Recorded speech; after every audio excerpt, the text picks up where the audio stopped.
Si eres mexicano, seguramente has escuchado el nombre del Partido Revolucionario Institucional, o popularmente conocido como PRI. El PRI es una de las figuras más odiadas en nuestro país por la corrupción que le rodea. A pesar de esto, es interesante ver cómo el sistema priista llevó a cabo ciertas acciones para mantenerse en el poder. El día de hoy voy a recordar algunas de las prácticas comunes que llevó el PRI para ganarse el odio de muchos mexicanos. Sin más que añadir, empecemos.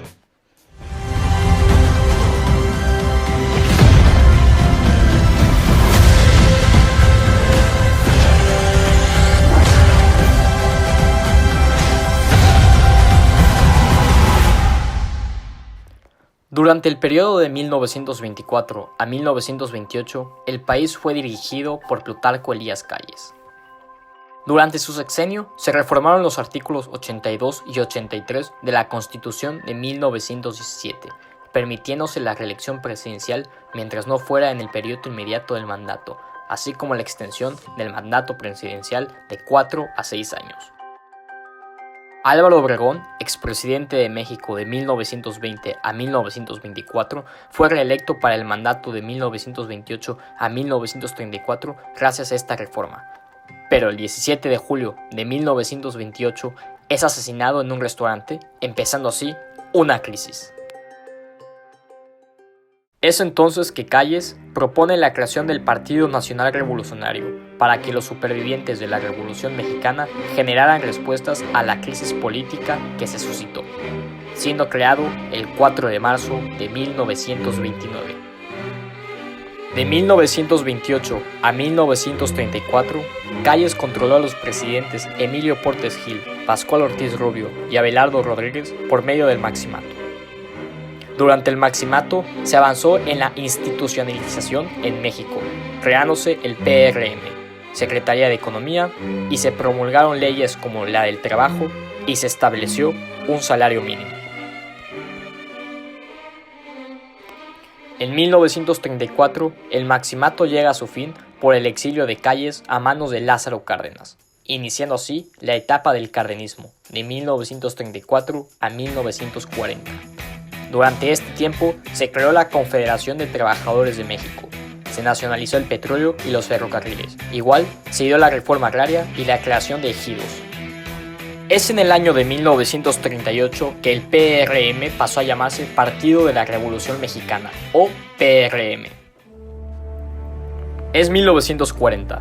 Los candidatos presidenciales son Juan Andreu Almazán, del PRUM, y Manuel Ávila Camacho, del PRM.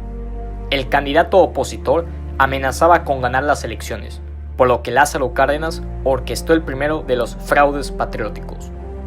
Durante las elecciones de 1940, estas se caracterizaron por robo de urnas, asalto a casillas y voto de muertos.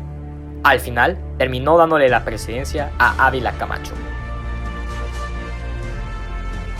A partir de la década de los 40, el partido fue testigo del crecimiento económico y del nacionalismo en México. La estabilidad lograda que el partido se atribuía como la única fuente de poder político en el país fue sometida a fuertes presiones y exigencias para conservar la conquista del poder post-revolucionario. El 18 de enero se crean los documentos que dieron vida a la tercera etapa del partido y cambia el nombre a Partido Revolucionario Institucional, PRI, con el lema Democracia y Justicia Social. El PRI había nacido. Con el PRI en el poder, el sistema político electoral del país empezó a funcionar como un régimen totalitario y unipartidista. La figura del presidente tomó mucho poder, ya que el Poder Ejecutivo Federal llegó a tener más poder y con esto autoridad para ejercer sobre los otros poderes del gobierno mexicano.